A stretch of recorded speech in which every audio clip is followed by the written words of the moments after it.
अब हम सभी लोग भजन एवं प्रवचन की ओर प्रस्थान करते हैं। सर्वप्रथम भगवती जगदम्बा के महात्म्य का श्रवण करने के लिए श्री दुर्गा सप्तशती ग्रंथ से मंगलाचरण करते हैं। सर्वमंगल मंगल्ये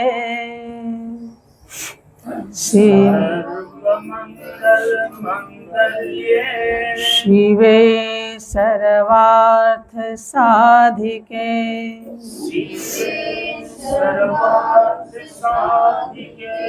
शरण्ये त्र्यंबके गौरी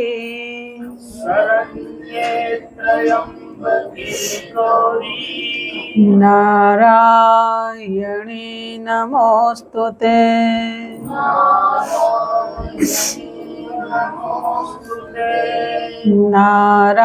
नारायणी नमोस्तुते।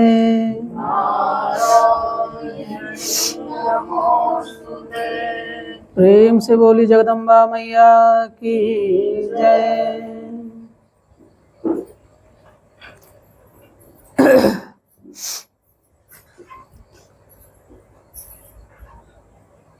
श्री दुर्गा सप्तशती ग्रंथ के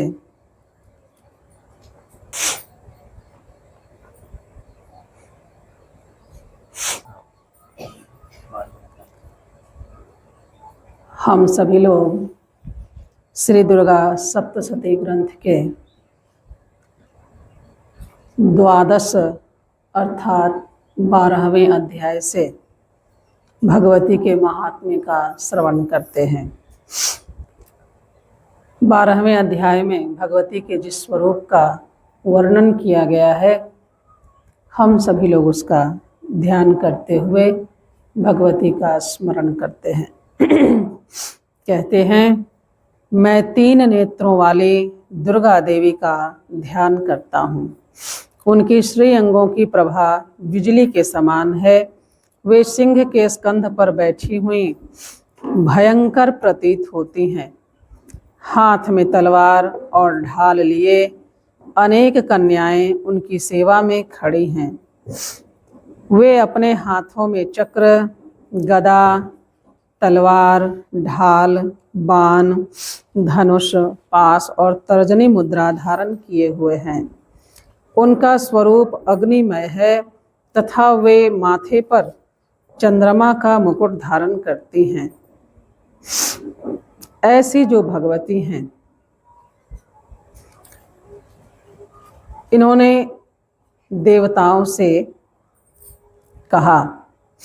देवी बोली, देवताओं, जो एकाग्रचित्त होकर प्रतिदिन इन स्तुतियों से मेरा स्तवन करेगा। पूर्व के अध्याय में देवताओं ने भगवती की स्तुति की है। उसका वर्णन करते हुए उन स्तुति का, भगवती की स्तुति का, उन स्तुतियों से जो भगवती का स्तवन करेगा, भगवती कह रही हैं, उसकी सारी बाधा मैं निश्चय ही दूर कर दूंगी।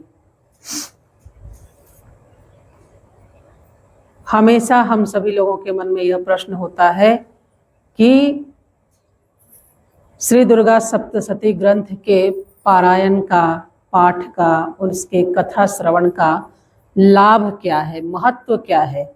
हम सभी लोग इसी महात्म्य का श्रवण कर रहे हैं कि भगवती कह रही हैं कि जो कोई भी इस ग्रंथ में जो वर्णित है, जिन स्तुतियों का वर्णन किया गया है, इन स्तुतियों से यदि मेरा कोई स्तवन करेगा तो मैं उसकी समस्त बाधाओं को निश्चय ही दूर कर दूंगी। जो मधु कैटभ का नाश, महिषासुर का वध तथा शुंभ निशुंभ के संहार के प्रसंग का पाठ करेंगे तथा अष्टमी, चतुर्दशी और नवमी को भी जो एकाग्रचित्त हो भक्ति पूर्वक मेरे उत्तम महात्म्य का श्रवण करेंगे, उन्हें कोई पाप नहीं छू सकेगा।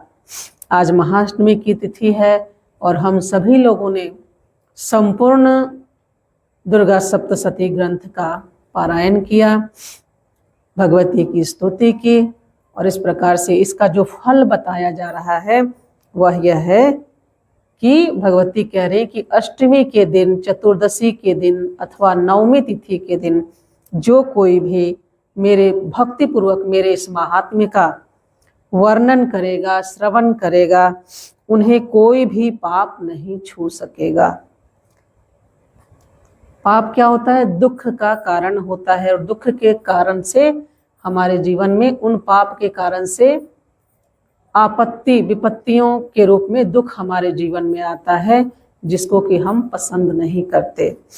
इसलिए जब पाप का ही निषेध हो जाएगा, पाप ही जीवन से समाप्त हो जाएंगे, तो हमारे दुख भी क्या होंगे? समाप्त हो जाएंगे। इसलिए भगवती कह रही हैं कि उन्हें कोई पाप नहीं छू सकेगा, उन पर पाप जनित आपत्तियां भी नहीं आएंगी, उनके घर में कभी दरिद्रता नहीं होगी तथा उनको कभी प्रेमी जनों के विछोह का कष्ट भी नहीं भोगना पड़ेगा। इतना ही नहीं, उन्हें शत्रु से, लुटेरों से, राजा से, शस्त्र से, अग्नि से तथा जल की राशि से भी कभी भय नहीं होगा। इसलिए सबको एकाग्रचित्त होकर भक्ति पूर्वक मेरे इस महात्म्य को सदा पढ़ना और सुनना चाहिए। यह परम कल्याणकारक है। मेरा महात्म्य महामारी जनित समस्त उपद्रवों तथा आध्यात्मिक आदि तीनों प्रकार के उत्पातों को शांत करने वाला है। मेरे जिस मंदिर में प्रतिदिन विधि पूर्वक मेरे इस महात्म्य का पाठ किया जाता है, उस स्थान को मैं कभी नहीं छोड़ती। वहां सदा ही मेरा सन्निधान बना रहता है।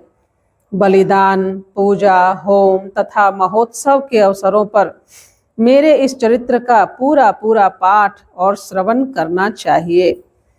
ऐसा करने पर मनुष्य विधि को जानकर या बिना जाने भी मेरे लिए जो बलि, पूजा या होम आदि करेगा, उसे मैं बड़ी प्रसन्नता के साथ ग्रहण करूंगी।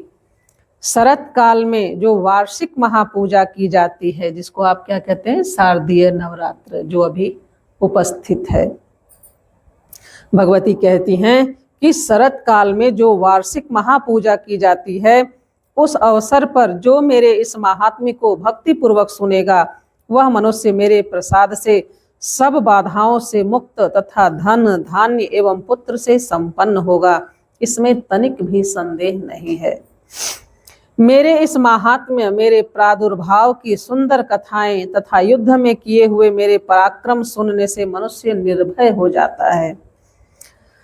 मेरे महात्म्य का श्रवण करने वाले पुरुषों के शत्रु नष्ट हो जाते हैं, उन्हें कल्याण की प्राप्ति होती तथा उनका कुल आनंदित रहता है।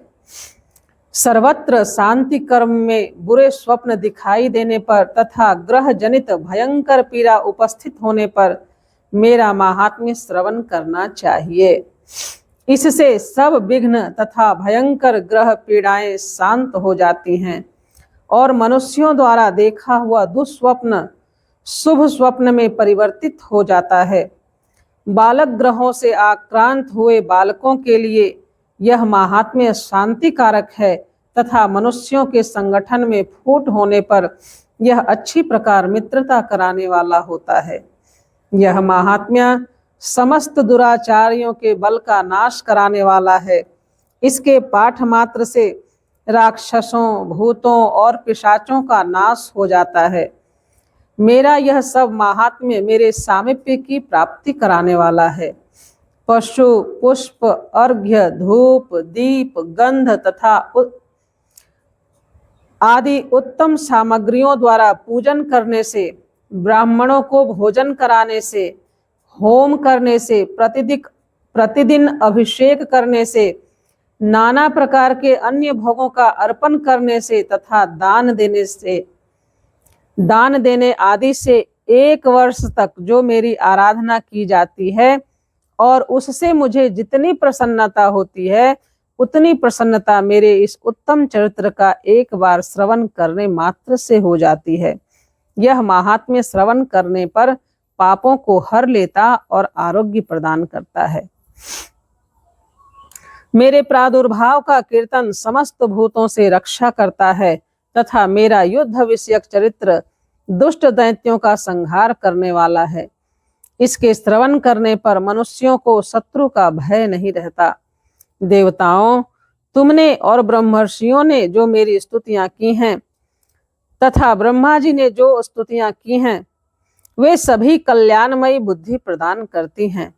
वन में, सूने मार्ग में अथवा दावानल से घिर जाने पर, निर्जन स्थान में लुटेरों के दाव में पड़ जाने पर या शत्रुओं से पकड़े जाने पर अथवा जंगल में सिंह, व्याघ्र या जंगली हाथियों के पीछा करने पर, कुपित राजा के आदेश से बध या बंधन के स्थान में ले जाए जाने पर अथवा महासागर में नाव पर बैठने के बाद भारी तूफान से नाव के डगमग होने पर और अत्यंत भयंकर युद्ध में शस्त्रों का प्रहार होने पर तथा अथवा वेदना से पीड़ित होने पर, किंग बहुना सभी भयानक बाधाओं के उपस्थित होने पर जो मेरे इस चरित्र का स्मरण करता है वह मनुष्य संकट से मुक्त हो जाता है। मेरे प्रभाव से सिंह आदि हिंसक जंतु नष्ट हो जाते हैं तथा लुटेरे और शत्रु भी मेरे चरित्र का स्मरण करने वाले पुरुष से दूर भागते हैं। ऋषि कहते हैं, यों कहकर प्रचंड पराक्रम वाली भगवती चंडिका सब देवताओं के देखते देखते वहीं अंतर्धान हो गईं। फिर समस्त देवता भी शत्रुओं के मारे जाने से निर्भय हो पहले की भांति यज्ञ भाग का उपभोग करते हुए अपने अपने अधिकार का पालन करने लगे। संसार का विध्वंस करने वाले महाभयंकर अतुल पराक्रमी देव शत्रु शुंभ तथा महाबली निशुंभ के युद्ध में देवी द्वारा मारे जाने पर शेष दैत्य पाताल लोक में चले आए। राजन, इस प्रकार भगवती अंबिका देवी नित्य होती हुई भी पुनः पुनः प्रकट होकर जगत की रक्षा करती है। वे ही इस विश्व को मोहित करती, वे ही जगत को जन्म देती तथा वे ही प्रार्थना करने पर संतुष्ट हो विज्ञान एवं समृद्धि प्रदान करती हैं। राजन, महाप्रलय के समय महामारी का स्वरूप धारण करने वाली वे महाकाली ही इस समस्त ब्रह्मांड में व्याप्त है। वे ही समय समय पर महामारी होती और वे ही स्वयं अजन्मा होती हुई भी सृष्टि के रूप में प्रकट होती है। वे सनातनी देवी ही समय अनुसार संपूर्ण भूतों की रक्षा करती हैं। मनुष्यों के अभ्युदय के समय वे ही घर में लक्ष्मी के रूप में स्थित हो उन्नति प्रदान करती हैं और वे ही अभाव के समय दरिद्रता बनकर विनाश का कारण होती हैं। पुष्प, धूप, गंध आदि से पूजन करके उनकी स्तुति करने पर वे धन, पुत्र, धार्मिक बुद्धि तथा उत्तम गति को प्रदान करती हैं। इस प्रकार से भगवती के कथा श्रवण का जो महात्म्य है हम सभी लोगों ने उसका श्रवण किया। इन्हीं शब्दों के साथ कथा को यहीं पर विराम देते हैं। प्रेम से बोलिए जगदम्बा मैया की जय।